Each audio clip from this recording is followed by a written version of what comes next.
성부와 성자와 성령의 이름으로 말씀드립니다. 한 주간 동안 안녕하셨는지요? 시간이 동지로 치닫는 것을 아는지 날씨가 제법 겨울 같습니다. 작년 이맘때만 해도 자전거를 열심히 탄 기억이 있는데 올해는 제가 몸을 자주 움직이지 않는 것 같습니다. 이제 오늘로써 대림 4주일이 되고 이번 주 금요일에 성탄 전야를 맞이하게 됩니다. 올해는 코로나 확산에 대한 염려로 인해 유난히 조용한 성탄절이 되리라 예상됩니다. 다소 맥이 빠진 세상이지만 그럼에도 우리를 찾아오신 아기 예수님을 잘 맞이하는 저와 여러분이 되기를 주님의 이름으로 기원합니다. 예수님 탄생에 관한 설화는 마테오복음과 루가복음에만 등장합니다. 마르코복음과 요한복음에서 예수님은 이미 성인이 되신 후 요한에게 세례를 받는 장면부터 등장하십니다. 마테오복음의 예수 탄생 설화는 우리에게 가장 익숙한 히스토리를 전하고 있습니다. 동정녀 잉태, 동방박사의 방문과 베들레헴 탄생, 헤로데에 의한 아기들의 학살과 헤로데의 죽음 이후 나자렛 귀환이 그것입니다. 주로 예수님의 가족의 행적을 중심으로 구성된 이야기입니다. 그런데 루가복음의 예수 탄생 설화는 마테오복음의 그것과는 판이하게 다릅니다. 마테오복음이 연대기적 서술이라면 루가복음의 예수 탄생 설화는 등장인물도 많고 또 그 등장인물의 사연도 다양해서 뮤지컬 같은 느낌을 줍니다. 루가복음에는 예수님의 탄생 전에 세례 요한에 대한 탄생 설화가 등장합니다. 먼저 신실한 사제인 지가리아에게 주님의 천사 가브리엘이 등장하여 세례 요한의 탄생을 예고합니다. 그러나 지가리아는 나이가 많은 자신과 부인 엘리사벳이 어떻게 아이를 가질 수 있냐고 되물었다가 아이가 낳을 때까지 벙어리 신사가 되고 맙니다. 이제 천사 가브리엘은 다윗 가문의 요셉과 약혼한 처녀 마리아를 찾아가 이렇게 말합니다. 은총을 가득히 받은 이여 기뻐하여라. 주께서 함께 계신다. 그러나 처녀가 결혼도 하지 않고 아기를 가질 수 있다는 사실에 의문을 품은 마리아는 천사에게 어떻게 그런 일이 있을 수 있냐고 되묻습니다. 그러자 천사는 성령이 너에게 내려오시고 지극히 높으신 분의 힘이 감싸줄 것이다. 그러므로 태어나실 그 거룩한 아기를 하나님의 아들이라 부르게 될 것이다 라고 말합니다. 천사로부터 이야기에 자초지종을 두는 마리아는 지체 없이 이 몸은 주님의 종입니다. 지금 말씀하신 대로 이루어지기를 바랍니다 라고 대답합니다. 루가복음과 마테오복음의 관점이 어떻게 다른가는 바로 이 지점에서 확연하게 드러납니다. 루가복음에서 요셉은 마리아의 성령 잉태를 모르며 따라서 그의 근심도 전혀 그려지지 않고 있다는 점입니다.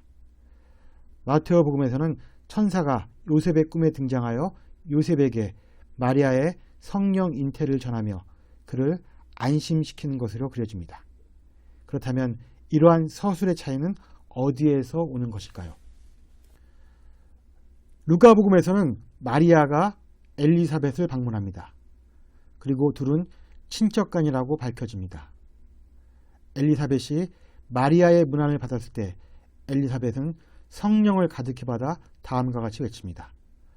모든 여자들 가운데 가장 복되시며 태중의 아드님 또한 복되십니다. 주님의 어머님께서 나를 찾아주시니 어찌된 일입니까? 문안의 말씀이 내 귀를 울렸을 때에 내 태중의 아기도 기뻐하며 뛰놀았습니다. 주님께서 약속하신 말씀이 꼭 이루어지리라 믿으셨으니 정녕 복되십니다. 이어서 세례 요한이 탄생하자 벙어리로 지내던 지가리아는 입이 열려 칭송의 노래를 부르게 됩니다. 그리고 6개월 후 로마 황제 아우구스투스치아의 베들레헴에서 예수님이 탄생하자 그분의 탄생을 주님의 천사들이 하늘 높은 곳에는 하나님께 영광, 땅에서는 그가 사랑하신 사람들에게 평화라고 찬양합니다. 이 소식을 듣는 목자들이 막 탄생하신 예수님과 그 부모를 찾아가 경배하는 것으로 누가복음의 예수님의 탄생 이야기는 마무리됩니다. 우리는 한 인물의 탄생을 두고 두 복음서가 사뭇 다른 관점에서 묘사하고 있음을 볼 수 있습니다. 과연 예수님 탄생 설화에서 마테오복음이 말하고 싶었던 것은 무엇이었으며 누가복음이 말하고자 하는 바는 무엇이었을까요? 요즘 말로 하면 누가복음의 관점에는 확실히 페미니즘 요소가 두드러집니다. 누가가 그려낸 남성은 다소 부정적입니다.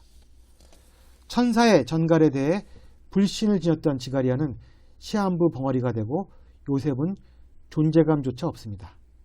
따라서 누가복음사가는 의도적으로 엘리사벳과 마리아를 부각시키고자 했습니다. 그것은 아마도 유대의 신분사회에서 최하위 계층에 속하는 여성들에 대한 누가의 특별한 관심에서 비롯된 것이라고 여겨집니다. 사실 누가복음에는 다른 복음사가들이 다루지 않은 여인들의 이야기가 많이 등장합니다. 예를 들어 4장의 사렙다의 과부, 7장의 나인성의 과부, 10장에 등장하는 나병 환자 나자라의 누이들인 마리아와 마르타가 그들입니다.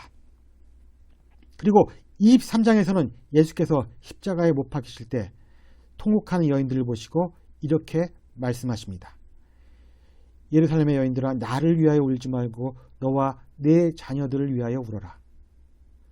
누가는 당시 최하위의 신분이었던 여성들이 인간적인 위험이나 가치에 있어서 남성들과 동등한 위치에 놓인 존재임을 말하고 싶었던 것이었습니다. 그렇다면 누가가 엘리사벳과 마리아에 대해 기울인 특별한 관심의 내용은 무엇이며 궁극적으로 말하고 싶었던 내용은 무엇일까요? 당시 여성의 삶을 자세히 들여다보는 입장에서 쓴 글에 의하면 엘리사벳이 겪고 있는 어려움은 독실한 신심에도 불구하고 임신을 하지 못한 여인이라는 점이었습니다.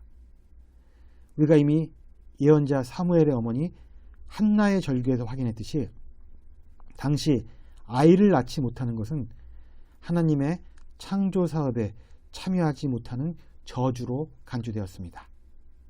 아마 엘리사벳은 아이를 낳지 못하는 여인으로 소문이 났을 것이며 그 때문에 오랜 세월 동안 사람들로부터 치욕을 당하며 살았을 것입니다. 그러나 그녀는 자신의 임신이 하나님의 개입에 의해 이루어진 구원의 사건임을 받아들이고 자신의 치욕을 씻어줄 분 역시 하나님밖에 없음을 믿게 되는 것입니다. 이제 예수 탄생 이야기의 주인공인 마리아 차례입니다. 1절에 의하면 마리아가 예수를 잉태한 나이는 고작 16살 정도였다고 합니다. 당시 아이를 낳지 못하는 잘못보다 더 심한 죄가 바로 처녀가 아이를 잉태하는 일이었습니다. 유대교의 율법은 만일 남편이 아내를 취하여 동침했을 때 처녀임이 증명되지 않으면 그 여인을 돌로 쳐 죽여도 좋다고 기록하고 있습니다. 마리아는 이러한 엄혹한 사회에서 메시아의 탄생을 위해 자신을 희생하기로 결단합니다. 이런 마리아의 결단을 인정한 사람은 아무도 없었습니다. 그러나 오직 한 사람, 엘리사벳만이 이 모든 것을 꿰뚫어보고 축복했습니다. 남성들끼리 해당되는 말이지만 이 두 사람은 소위 여자들끼리의 브로맨스가 어떠한지를 보여준 사례였습니다. 이처럼 하나님은 당시 사회에서 가장 미천하다고 여겨지는 존재들에게 임하심으로써 당신에게는 높고 낮은 것이 따로 없음을 보여주셨습니다. 사람들이 가장 미천하다고 여기는 존재에게 가장 귀한 것을 허락하심으로써 이제는 우리 모두가 하나님을 품을 수 있는 존재임을 보여주었습니다. 저런 미천한 존재도 하나님의 아들을 품을 수 있다니. 즉 마리아는 하나님의 은총과 이에 대한 응답으로서의 신앙이 무엇인가를 몸소 보여주는 최고의 사례인 것입니다. 이것이 아마도 누가복음이 말하고 싶었던 예수 탄생의 신비는 아닐까 하는 생각을 해보게 됩니다. 이러한 신비를 깨닫는 저와 여러분이 되기를 주님의 이름으로 기원합니다. 성부와 성자와 성령의 이름으로 말씀드렸습니다. 아멘.